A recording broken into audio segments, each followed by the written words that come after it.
بہترین اردو داں کا جملہ نہیں بلکہ یہ اللہ کا قرآن ہے. فرمایا مشکل میں تم ہو تو گراں میرے محبوب پہ گزرتا ہے. حضور تو جلدی کرتے ہیں تمہاری بھلائی چاہنے میں. کیوں؟ رشتہ بڑا گہرا ہے. النبی اولیٰ بالمؤمنین من انفسہم. فرمایا یہ وہ محبوب ہیں جو تمہاری جانوں سے بھی تمہارے زیادہ قریب ہیں. رسول کائنات صلی اللہ تعالیٰ علیہ وآلہ وسلم امت کے حق میں نرم دل رکھتے. نرم. لوگ سمجھتے ہیں شاید کسی کا بھلا یہ ہوتا ہے کہ اس کو 4 پیسے دے دیے جائیں. شاید اس کا بھلا یہ ہے کہ اسے نوکری پہ لگوا دیا جائے. شاید بھلا یہ ہے کہ اس شخص کو اگر کسی وہ مشکل میں آ گیا ہے تھانے کچہری کے معاملے میں تو وہاں اس کو سہولت دلا دی جائے, آسانی کر دی جائے, کسی کو مضبوط کر دیا جائے تو یہ اس کے ساتھ بھلائی ہے. میرے رسول پاک صلی اللہ تعالیٰ علیہ وسلم نے بتایا کہ میں نہ مکارم اخلاق کی تکمیل کے لیے آیا ہوں, میں تمہارا وہ نفع کرنے آیا ہوں کہ تمہارا دل ساری جگہوں سے ہٹا کے رب رسول کی طرف مائل کرنا ہے. تمہاری طبیعتوں کے اندر جو سختی ہے اسے نرمی میں بدلنا ہے. تمہارے مزاجوں کے اندر جو بے لگام خواہشات ہیں انہیں شریعت اسلامیہ کی پابندی کی لگام دینی ہے. حضور سید عالم علیہ السلام نے لوگوں کی اصلاح کا جو دیکھیں نا, اگر کسی گھر میں بگڑے بچے سنور جائے نا تو روٹی تھوڑی بھی ہو تو گزارا ہو جاتا ہے. اگر گھر والے اخلاقاً اتنے اعلیٰ ہوں, ایک دوسرے سے پیار کرتے ہوں تو تھوڑے پیسوں پر بھی وقت گزر جاتا ہے. رسول پاک کا دل دھڑکتا تھا. کس لیے؟ صرف اس لیے نہیں کہ لوگوں کو نوکریاں مل جائیں, مال مل جائے, لوگ جو ہیں ان کے گھر کشادہ ہو جائیں, بلکہ حضور کا دل دھڑکتا تھا کہ لوگ دوزخ سے بچ جائیں, جنت کی طرف ان کا سفر ہو جائے.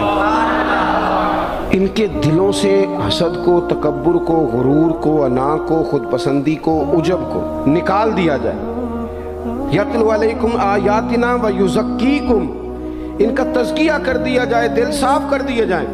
رسول پاک صلی اللہ علیہ وسلم احساس کے ساتھ جاتے ہیں. ہمارے ہاں نا تبلیغ ہوتی ہے لیکن اس میں درد نہیں ہوتا, اللہ ماشاء اللہ اچھے لوگوں کی بات نہیں کرتا.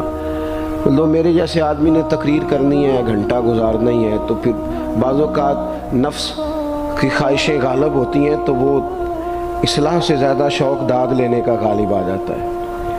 وہ آپ کو پتہ ہے نا, وہ ہمارے ہاں پھر وہ نقیب محفل بیچارہ کبھی بھاگ کے ادھر چلا جاتا ہے, کبھی بھاگ کے ادھر آتا ہے, کہتا ہے میں نے جملہ دینا ہے. اب وہ ایسے لگتا ہے جملہ نہیں دینے لگا, کوئی ایٹم بم دینے لگا ہے جس میں اتنی اسے پریشانی. ایک جملہ کہنے لگا, سنبھال کے رکھنا, ضائع نہ کرنا, یہ نہ کرنا. وہ تو جملہ رہنے دے, تو آیت دے ہمیں کوئی قرآن پاک کی, تو ہمیں کوئی حدیث پاک سنا, تو اس حدیثی بات کر. یہ تو مطلب, اور پھر وہ داد کا اتنا شوق کہ جب تک سارے ہاتھ نہ کڑھیں, جب تک شمال جنوب والے نہ بول پڑیں تب تک بات نہیں ہوگی. یہ کیسی بات ہوئی؟ اصلاح کے اندر تو آپ کا درد آپ کی زبان سے زیادہ اثر رکھتا ہے. اقبال کہنے لگے کہ بات جو دل سے نکلتی ہے اثر رکھتی ہے, پر تو نہیں, پر طاقت پرواز مگر رکھتی ہے. وہ تو اڑتی ہے, وہ تو اس کی تو پذیرائی ہوتی ہے. اگر بات دل سے نکل رہی ہے تو عزیز بھائی یاد رکھیے گا, حضور سید عالم علیہ السلام درد دل کے ساتھ دعوت دیتے لوگوں. 10 دن حضور نے طائف میں قیام کیا ہے, ایک بندے نے بھی کلمہ نہیں پڑھا, الٹا انہوں نے روڑے مارے, تکلیف دی. حضور واپس آ رہے ہیں, صحابی ساتھ ہیں, باغ میں بیٹھ گئے. اتنی صحت مبارک پر انہوں نے معاذ اللہ تعالیٰ سنگ باری کی کہ خون مبارک بہ رہا ہے. فوراً عرض گزار ہوئے, یا رسول اللہ صلی اللہ علیہ وسلم آپ دعا کر دیں یہ تباہ ہو جائیں. فرشتہ بھی حاضر ہو گیا, حضور آپ دعا کریں یہ تباہ ہو جائیں. لیکن محبوب کے دل میں نرمی ہے نا امت کے لیے, اگرچہ یہ ساری امت دعوت ہے اس وقت, پر اس وقت بھی نرمی ہے. محبوب کریم علیہ السلام نے ہاتھ اٹھائے, صحابی کہتے ہیں میرے دل میں خیال آیا اب یہ تباہ ہو ہی, میری طرف دیکھیں جی, اب یہ تباہ ہو ہی جائیں گے, اب کوئی نہیں بچا سکتا انہیں تباہ ہونے سے. لیکن حضور نے کیا کہا اے اللہ انہیں ہدایت دے دے, انہیں پتہ ہی نہیں یہ کیا کر رہے ہیں. فوراً عرض کی یا رسول اللہ ایک نے بھی کلمہ نہیں پڑھا, ایک نے بھی کلمہ نہیں پڑھا. کبھی پتھر مارنے کے والے کے لیے بھی دل میں احساس ہوتا ہے, ہمیں تو کسی نے کچھ بھی نہیں کہا، کوئی گالی نہیں دی، کچھ نہیں کہا، پر ہم سخت کیوں ہیں بھلا؟ وہ ہمارے پیچھے نہیں چلتا ہاتھ باندھ کے، جی میں ہاں نہیں ملاتا، ہمارا دل اس کے لیے سخت ہے۔ دو ہی تو بندے ٹھیک ہے دنیا میں، ایک میں ٹھیک ہوں اور ایک جو میری ہاں میں ہاں ملائے پوری وہ ٹھیک ہے۔ دونوں ہاتھ باندھ کے پیچھے چلے، تیسرے کو میں کیسے ٹھیک ہونے دیتا ہوں؟ میرا مزاج ہی نہیں، اللہ ماشاءاللہ ہماری طبیعت ہی نہیں ہوتی ایسی۔ خدا کے بندو، جب دل کشادہ ہوں، طبیعتیں کھلی ہوں، پھر اس طرح کا تھوڑی مزاج ہوتا ہے۔ کریم محبوب صلی اللہ علیہ وسلم سے عرض کی، حضور ایک نے بھی نہیں کلمہ پڑھا اور پھر بھی آپ کے دل میں اتنی وسعت ہے، آپ ہدایت کی دعا کر رہے ہیں، 10 دن لگائے ایک شخص بھی نہیں آ رہا۔ تو محبوب کیا فرمانے لگے؟ کریم فرمانے لگے، مجھے پتہ ہے انہوں نے تکلیف دی ہے، ایک نے بھی کلمہ نہیں پڑھا، جلدی نہ پریشان ہو جایا کریں۔ کچھ لوگ جلدی کچے جملے بوئے، ساڑی قوم نہیں ٹھیک ہو سکتی دی، ایسمو لگتا کچھ نہیں ہو سکتا دی، یہ نہیں ٹھیک ہو سکتے، فلانے نہیں ٹھیک ہو سکتے۔ شکوہ ظلمت شب سے تو کہیں بہتر تھا، اپنے حصے کی کوئی شمع جلاتے جاتے۔ اللہ کے حبیب صلی اللہ علیہ وسلم سے عرض کی، یا رسول اللہ صلی اللہ علیہ وسلم ایک بھی نہیں مانا اور آپ نے پھر ہدایت کی دعا کی۔ تو یہ میرے محبوب کا امید کا طریقہ ہے۔ کریم فرمانے لگے، اگر آج یہ نہیں مانتے تو پھر بھی تباہی کی دعا نہیں کرنی، یہ نہیں مانتے تو ان کی آنے والی نسلیں مان جائیں گی، مان جائیں گے لوگ۔ اپنے دل میں جب آپ نرمی لے آتے، ہمارے نا سینکڑوں نوجوان گناہوں میں چلے گئے ایک ایک علاقے سے۔ جو آدمی گناہ میں مبتلا ہوتا ہے نا، وہ سخت تکلیف میں ہوتا ہے۔ انسان کو جو چیز سب سے زیادہ ستاتی ہے وہ اس کی اپنی غلطیاں ہوتی ہیں۔ حدیث میں فرمایا، ما حاک فی صدرک، کھٹکتا ہے سینے میں، چبھتا ہے گناہ۔ یہ تکلیف دہ معاملہ ہوتا ہے، تڑپتے ہیں لوگ، سسکتے ہیں، لیکن روایتی انداز سارا جب ہماری مجالس اور محفل میں ہو جاتا ہے، کوئی نہیں وقت دینے والا، پیار کرنے والا، تھپکی دینے والا، بازو تھم، کوئی نہیں۔ ایک تقریر وہ ہے جو میں آپ سے کرتا ہوں، بس ٹھیک ہے گھنٹہ گزارنا ہے، تو وہ بھی کئی میری طرح کے لوگ ہیں جو جمعرات کو فیصلہ کرتے ہیں سویرے کیا بیان کرنا۔ حالانکہ میری طرح کے جو چھوٹے ہیں وہ ہفتے سے ہی تیاری شروع کر لیتے ہیں تاکہ کچھ غور فکر کر کے قوم کے سامنے رکھا جائے، ضروری۔ اب ایک تقریر میں آپ سے کرتا ہوں، سمجھانے کے لیے عرض کرتا ہوں۔ ایک تقریر ایسی ہے جو خطیب صاحب آپ سے کرتے ہیں، اور خدا نخواستہ اللہ تعالیٰ معاف کرے، صرف سمجھانے کے لیے، اگر ان کو پتہ چل جائے کہ ان کا بیٹا کسی غلطی میں مبتلا ہو گیا تو پھر بھی اسی طرح ہی داد و تحسین کے لیے لش پش کر کے تقریر ہوگی؟ نہیں، پھر یہ انداز نہیں ہوتا۔ پھر تو بچہ کو سامنے بٹھا کے باپ اپنی پگڑی اس کے پیروں میں رکھتا ہے، پھر تو ماں دوپٹہ پیروں میں رکھتی ہے، کہتی پتر میری کمائی نہ اجاڑ دینا، اور نہ پتہ چلا تو سگریٹ پینے لگ گئے، خدا خیر کرے، تیری مہربانی۔ سوتا نہیں، اس کا چہرہ پریشان ہے۔ اب بات آئی ہے نا، اب یہ وقت آیا تبلیغ کا، اصلاح کا۔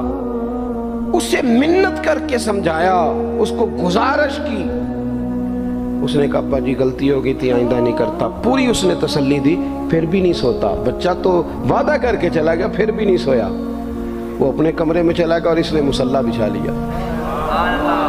کہا یا اللہ یہ میری عمر کی کمائی ہے، مالک اسے ہدایت دے دے۔ او بھائی، جب تو اس انداز میں ملت کے ہر بیٹے کی اصلاح کرنے لگے گا، اور اس سے مراد صرف خطیب واعظ ہی نہیں، حضور نے ہم سب کے ذمہ لگایا تھا، بلغ عنی ولو آیا، ہم سب کی ذمہ داری ہے لوگوں کے لیے، لوگوں کو قائل کریں۔ مجھے بتاؤ، اپنی ذات کے حق میں قائل کرنا ہو تو کرتے ہیں کہ نہیں؟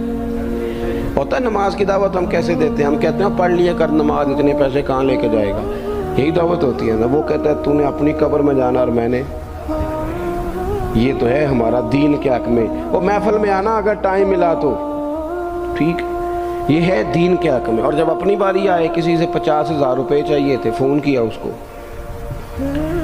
ملنا تھا، وہ کہتا حکم کریں، کہتے نہیں ٹیلی فون والی بات نہیں، کہتے میں تو 2 بجے ملوں گا، تو 2:30 بجے مل پر میں مل کے کر دوں گا۔ پھر جاتے ہی اس سے 50,000 مانگا نہیں، پہلے منت کی، دکھ سنایا، پھر اسے ثابت کرایا کہ تیرے علاوہ دینا بھی کسی نے نہیں۔ سارے غلط بندے ہیں، تو ٹھیک ہے معاذ اللہ۔ پھر اس کو یہ بھی ثابت کرایا وقت پہ واپس کر دوں گا۔ اتنی ساری گزارش کر کے رو دھو کے جب وہ پورا قائل ہو گیا تو آخر میں کہا مجھے 50,000 صحیح کہہ رہا ہوں؟ ہاں نہ تو کرو نا، چلو ہلکا سا ایسے ایسے تو کرو نا، ہوتا ہے کہ نہیں ایسے؟ او بھائی اپنے حق میں قائل کرنا تھا تو تجھے سارا طریقہ آتا تھا، اور رب و رسول کے حق میں قائل کرنے کا تجھے طریقہ ہی نہیں آتا، تجھے پتہ ہی کوئی نہیں کہ کیسے قائل کرنا ہے۔ اپنے لیے تو نے قائل مائل کرنا تھا، سارا پتا تھا، سب خبر تھی کیسے منانا ہے، اور کسی کو مسجد کے لیے منانا تھا تو کہتا جی میری کو مانتے ہی نہیں، میری کون سنتا ہے۔ آپ جب تک اس درد سے، زازان نام کا ایک گویہ تھا، بغداد میں گاتا تھا، آواز بڑی سریلی تھی، بڑے لوگ اس کے گرد جمع ہو جاتے، حضرت عبداللہ ابن مسعود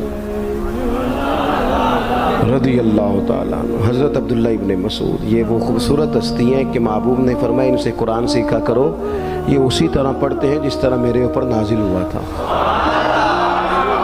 حضرت عبداللہ ابن مسعود رضی اللہ تعالیٰ عنہ صحابہ میں مفتی، صحابہ میں قاری، بڑے آدمی۔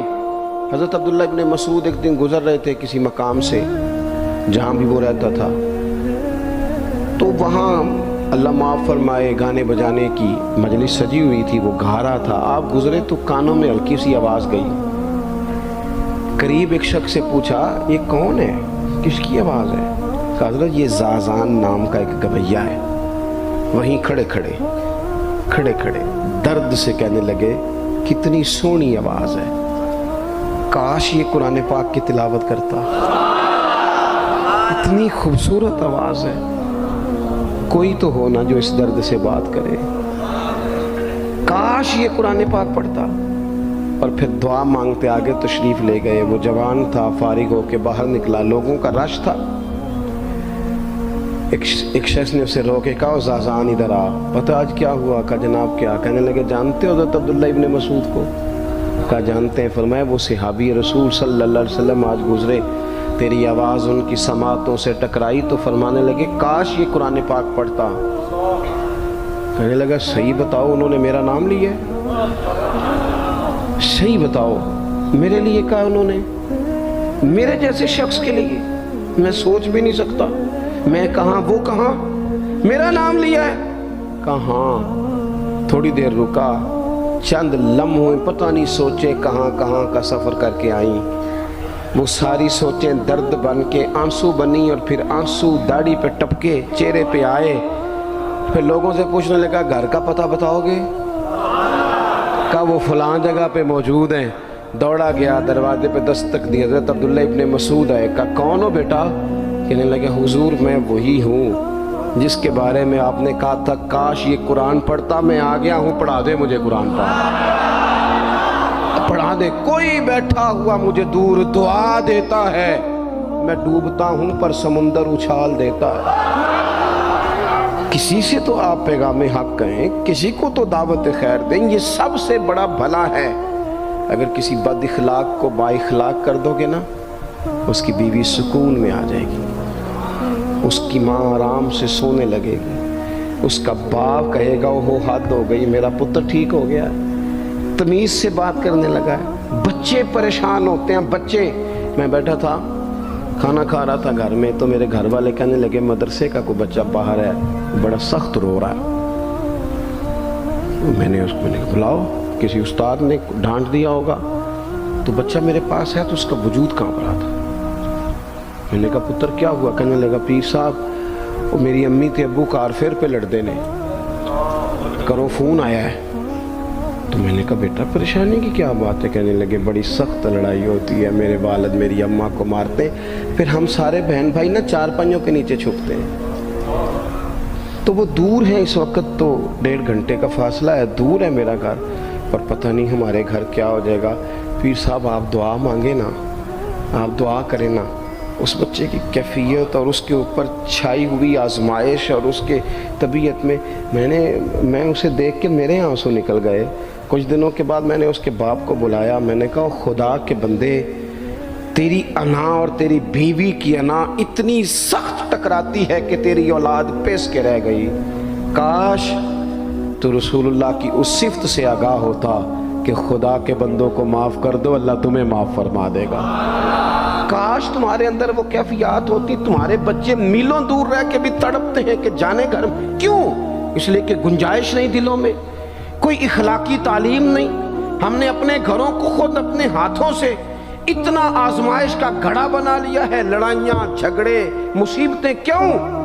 کہ پیسوں کی تو تبلیغ روز ہوتی ہے کہ کمانے چاہیے، مال کی تبلیغ تو روز ہوتی ہے، درد نہیں بٹتا، اخلاق کی بات نہیں ہوتی۔ اور سجنوں، ہمارا غریب گھر تھا، پر میرے ابا جی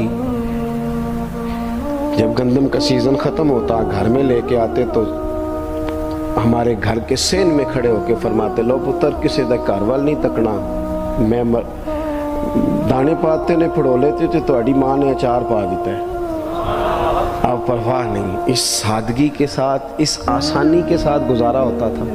میں نے ایک دفعہ کہا، میں نے کہا ابا جی لوگ بڑا بڑا پیغام دیتے ہیں، پیسے کماؤ پیسوں، آپ نہیں دیتے پیغام، چلیں یہ بتانے کوئی شے پسند نہیں کھانے میں؟ کہنے لگے بیٹا بھوک لگی ہو تو ہر شے پسند، نہ لگی ہو تو نخرہ ہی نخرہ، اگر طلب ہوگی تو یہ بھی تمہیں نفع دے گا، لیکن اپنے گھر میں سکون رکھنا، اطمینان رکھنا، اس ٹینشن سے اپنے ایک دوسرے کو اخلاق کا سبق پڑھائیں، دلوں کی نرمی کا درس دیں، تھوڑی سی کوشش کریں جس سے ہمارے گھر بچ جائیں۔ اور اگر کوئی بندہ گناہگار نظر آئے تو اس پر تنقید نہ کریں، تنقید نہ کریں، مجھے صحیح بتانا، دل پہ ہاتھ رکھ کے۔ خدا نہ خواستہ کسی کا بچہ بچی معاذ اللہ، اللہ بچائے سب کو، بگڑ جائے تو کیا وہ چوک میں کھڑے ہو کے چسکے لے لے کے بتائے گا کہ بچہ میرا بگڑ گیا؟ بولو سارے، بولو جلدی سے۔ تو پھر پڑوسیوں کا بچہ بگڑا ہے تو پھر چسکے کیوں لیے؟ گلی میں کسی کی بیٹی سے معاذ اللہ خدا نہ خواستہ کوئی ایسی غلطی ہو گئی تو جگہ جگہ باتیں کی، تیاں سانجیاں نہیں ہوندیاں؟ اپنے بچے کے بارے میں جب تو کہتا ہے چھپ جائے بات، دیکھنا۔ حضرت سیدنا جنید بغدادی کہتے ہیں میرے ماموں تھے حضرت سری سختی، میں اپنے ماموں سے ہی بیعت تھا، انہی کی خدمت میں رہتا تھا۔ فرماتے ہم جا رہے تھے، ایک دن انہوں نے چھڑی پکڑی ہے، ایک ہاتھ میں مجھے تھاما ہے، تھوڑا آگے گئے تو رش تھا، چند لوگ کھڑے تھے، تو حضرت سری سختی مجھ سے کہنے لگے جنید دیکھ تو صحیح رش کیوں ہے؟ تو میں گیا تو ایک نوجوان شراب پی ہے، معاذ اللہ نشے میں دھت لیٹا ہے، ارد گرد لوگ کھڑے، اور وہ چونکہ پوری طرح اس پر نشہ غالب ہے تو اول فول باتیں کر رہا ہے، لوگ بھی اس کے ساتھ جو ہے وہ ہنسی مذاق کر رہے ہیں، اس کا مذاق اڑا رہے ہیں، رش ہے۔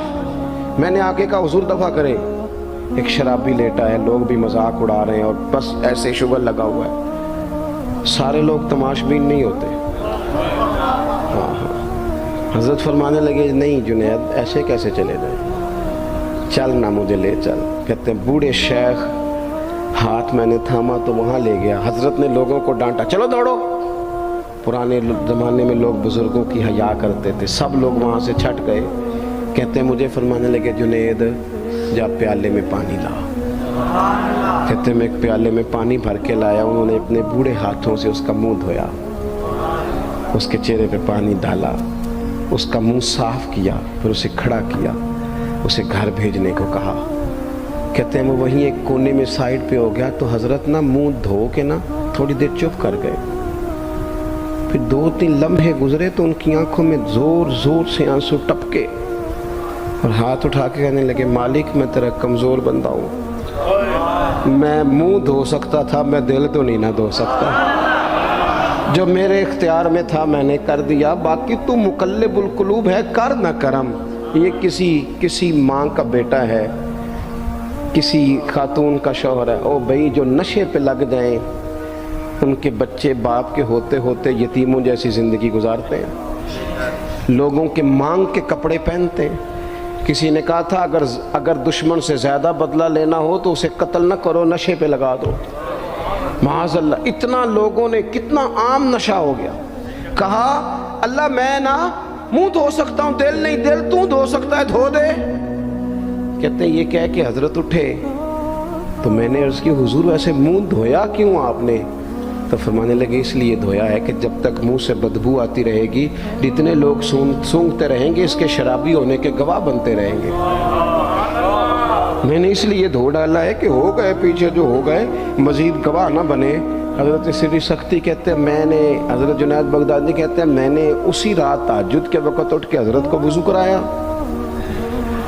میں نے ان کا بازو تھاما، میں ہی ان کو مسجد میں لے کے گیا۔ کہتے ہیں جب ہم مسجد میں پہنچے تو وہ کل دوپہر والا شرابی ہم سے پہلے مصلی پہ بیٹھا تھا۔ کہتے ہیں میرے دل سے آوازیں نکل رہی تھی، شیخ دیکھ لو پھر مالک کتنا کریم ہے، آپ نے منہ دھو ڈالا تھا، رب نے دل بھی دھو ڈالا، کرم فرما دیا۔ کوئی ہو نہ وہ ایسا کرے؟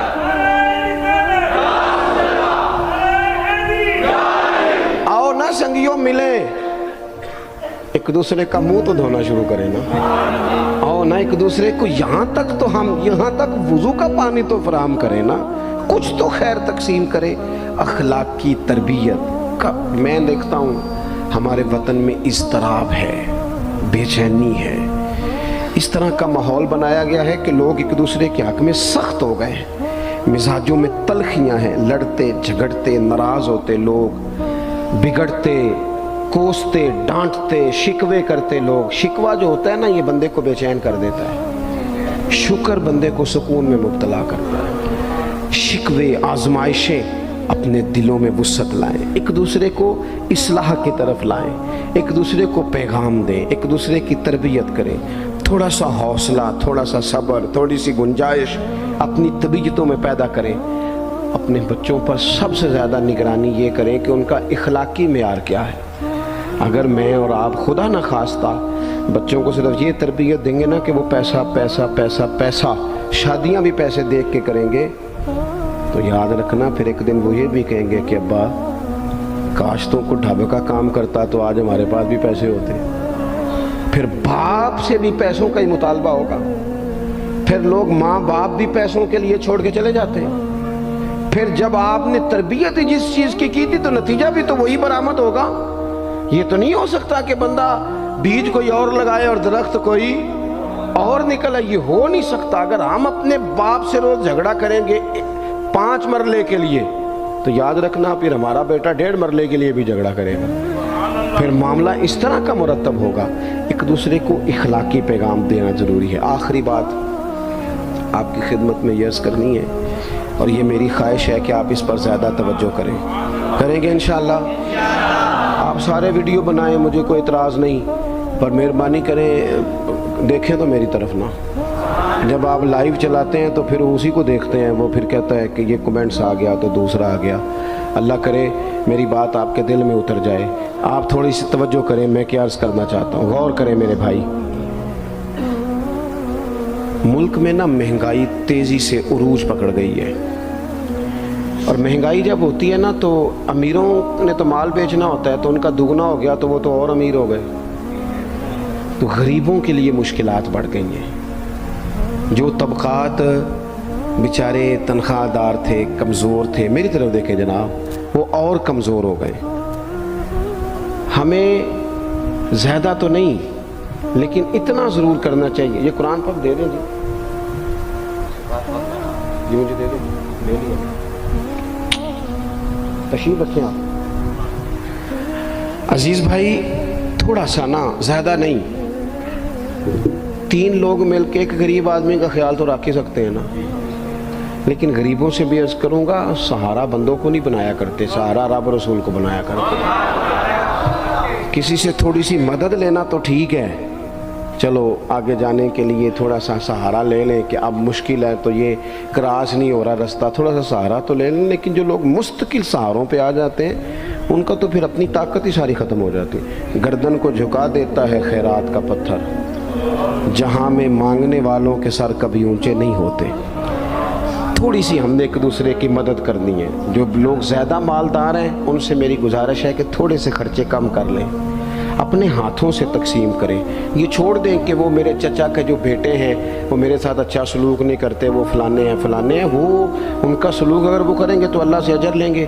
آپ اگر ان کو محسوس کرتے ہیں نا وہ غریب ہیں، ماموں کے بیٹے، چچا کے بیٹے، گلی والے، محلے والے، تو تھوڑا تھوڑا کر کے اپنے بھائیوں کی مدد کرنی شروع کریں۔ دیکھو عید پہ کپڑے تھوڑے لے لو نا، ویسے بھی سوٹ کی ضرورت تو صرف عید پڑھنے کے لیے، بعد میں تو کپڑے بدل کے گوشت کرتے ہیں، تو بچے ویسے سوئے رہتے ہیں سارا دن۔ تھوڑی سی نا اپنے اضافی خرچے کم کریں. غربا کی تھوڑی یہ عید گزری تھی نا چھوٹی تو شادیاں شروع ہو گئی تھی. میرے پاس لوگ بہت زیادہ آتے ہیں، چونکہ نیک آدمی سمجھ کے اچھا گمان کر کے لوگ دعاؤں کے لیے کہتے ہیں، تو ان کے دکھ سن کے نا تو کئی دفعہ سوچتے ہیں کہ یار یہ جو امیروں نے اتنے مہنگے مہنگے ہوٹلوں میں روٹیاں کھائیں، اتنی مہنگی مہنگی گاڑیاں پجارو، یہ اللہ کے حضور جواب بھی تو دینا ہے نا. ہم نے ایک دوسرے کا خیال چھوڑ گئے، دو چار باتیں سوچ کے نا، وہ جی اس کے گھر میں 3 لوگ ہیں، کام کیوں نہیں کرتے؟ خدا کے بندے کرتے ہیں کام، لیکن محنت سے نہیں ملتا، خدا کے فضل سے ملتا ہے. تیرے اوپر فضل ہے، تجھے اب باتیں آتی ہیں، لیکن کئی دفعہ سارے بھی کریں تو رزق جب ہی آتا ہے جب رب چاہتا ہے. ایک تو وہ لوگ ہیں جو ہاتھ پھیلا کے مانگ لیتے ہیں، ایک سفید پوش ہوتے ہیں لا یسألون الناس الحافا، جو لپٹ لپٹ کے سوال نہیں کر سکتے. ان کو دیکھیں، بالخصوص اپنے بہن بھائیوں میں، قریبی رشتہ داروں میں، پڑوسیوں میں تھوڑی تھوڑی لوگوں کی مدد کریں اور اپنے خرچے بتدریج کم کریں. خواہش تو بچوں کی طرح ہوتی ہے، ایک خواہش پوری کریں تو دوسری پیدا ہو جاتی ہے، دوسری پیدا کریں تو 4 خواہشیں اور کھڑی ہیں. یہ نفس تو بچے کی طرح ہے. اپنی خواہشات تھوڑی کم کر کے، یہ حکومتوں سے آپ امید نہ رکھیں. ہمارے ملک میں جتنی سیاسی جماعتیں حکومتیں کر چکی ہیں یا کر رہی ہیں، ان سے کوئی توقع نہیں. یہ بیچارے تو اپنے جھگڑوں سے ہی باہر نہیں آتے، انہیں کیا خبر کہ غریب کہاں بستا ہے. جب تک بندہ وہاں سے ہو کے نہیں نا گزرتا جو اصل جگہ ہے. تمہیں یہ جو تم اے سی والے کمروں میں بیٹھ کے اور جناب نیسلے کی بوتلیں رکھ کے پریس کانفرنس کرتے ہو، تمہیں کیا پتہ ہو، تمہیں کیا خبر ہو کہ بچوں کی فیس دینی ہو تو بوڑھے ماں باپ پہ کیا گزرتی ہے. تمہیں کیا خبر ہو کہ عید آ گئی ہے تو بوڑھے کس طرح مشورے کر رہے ہیں کہ اگر عید کر کپڑے نہ کر لیتے ساس گلا کرے گی. تمہیں کیا خبر ہو کہ کچھ غریب ایسے بھی ہیں جو بیچارے رات کو مشورہ کرتے ہیں کہ صبح ناشتے میں گھی کہاں سے لانا ہے، بچوں کے پراٹھوں کے لیے تو گھی بھی نہیں ہے، گندم امیر شہر کی ہوتی رہی خراب اور بچی کسی فقیر کی فاقے سے مر گئی. خدا را مہربانی کریں، گنجائش پیدا کریں. بندہ کبھی بھی جیب کا سخی نہیں ہوتا. بخاری شریف میں پورا باب ہے کہ بندہ غنی دل کا ہوتا ہے.